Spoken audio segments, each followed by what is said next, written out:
अमरावती जिल्ह्यातील Kholapur police station हद्दीत घडलेल्या महिलेच्या छेडछाडीच्या घटनेमुळे परिसरात संतापाची लाट उसळली आहे. 30 एप्रिल रोजी एक महिला घराशेजारी फिरायला गेली असताना 4 आरोपींनी तिची छेडछाड केल्याची गंभीर घटना समोर आली. यावेळी महिलेच्या पतीने आरोपींना जाब विचारला असता आरोपींनी पती, दीर तसेच फिर्यादी महिलेसोबत असलेल्या दुसऱ्या महिलेला मारहाण करत शिवीगाळ व जीवे मारण्याची धमकी दिली. या प्रकरणी खोलापूर पोलिसांनी सर्व आरोपींना अटक केली असली तरी त्यांच्यावर कडक कारवाई करण्यात यावी तसेच अॅट्रॉसिटी ॲक्ट अंतर्गत गुन्हा दाखल करावा अशी ठाम मागणी खासदार डॉक्टर अनिल बोंडे आणि विदर्भ खाटीक समाज सेवा समितीच्या वतीने करण्यात आली आहे. पोलीस अधीक्षक कार्यालयासमोर जोरदार घोषणाबाजी करण्यात आली.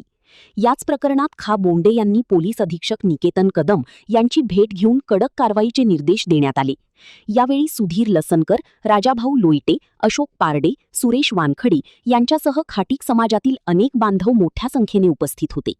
कारण खोलापूर येथे एक 5-6 दिवसाच्या अगोदर घटना घडली की खाटीक समाजाची एक महिला दुसऱ्या चर्मकार समाजाच्या महिलेसोबत संध्याकाळी 8 वाजता जेवण झाल्यानंतर जेव्हा शतपावली करत होती तेव्हा 4 मुस्लिम माणसांनी त्यांना टॉन्टिंग करणं सुरू केलं.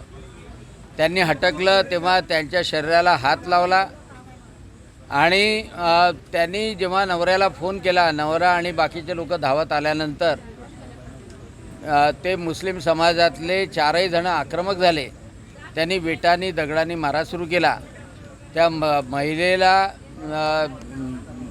अनेक ठिकाणी स्पर्श करून तिला ढकललं आणि त्याच्यामध्ये तिचा दात पडला, हनवटी फुटली आणि त्यामुळे ती महिला गंभीररित्या जखमी झाली. सर्वात महत्त्वाचं म्हणजे ती गर्भवतीसुद्धा आहे.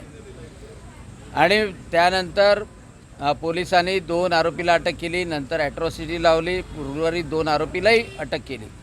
परंतु खोलापूर येथे अतिशय मोठी दादागिरी मुस्लिम समाजाची सुरू आहे आणि रेतीचे धंदे, अवैध गुटखा किंवा गो तस्करी आणि या धंद्याच्यामुळं तिथे हिंदू समाजामध्ये विशेषतः खाटीक समाज जो मुस्लिम वस्तीच्या जवळ राहतो त्याच्यामध्ये भीतीची भावना आणि असंतोषाची भावना निर्माण झालेली आहे.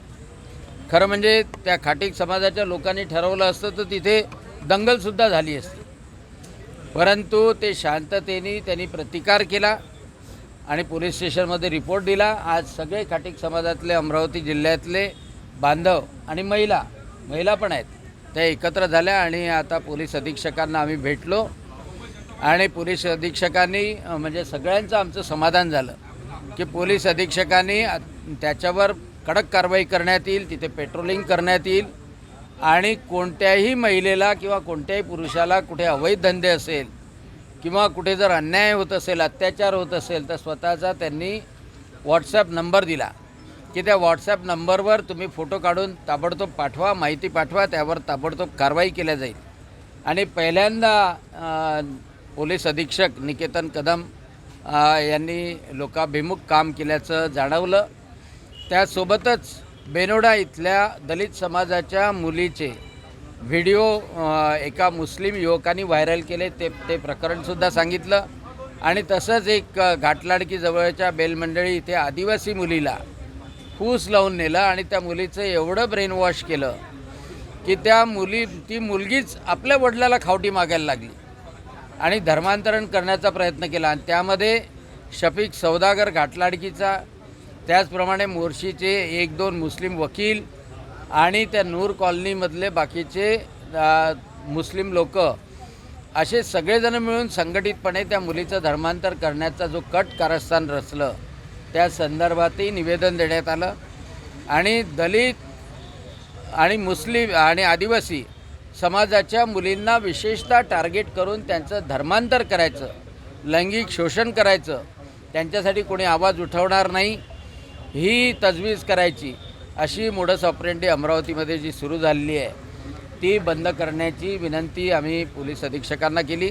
त्यांनी अतिशय चांगला प्रतिसाद दिला आणि या माध्यमातून पोलीस अतिशय चांगल्या तऱ्हेनं कार्यान्वित होईल. त्याचप्रमाणे परतवाड्याच्या प्रकरणामध्ये सुद्धा पुन्हा ज्या पोलिसांनी दुर्लक्ष केलं त्या संदर्भातही मी निवेदन दिलेलं आहे, ते सुद्धा आपणापर्यंत देऊ.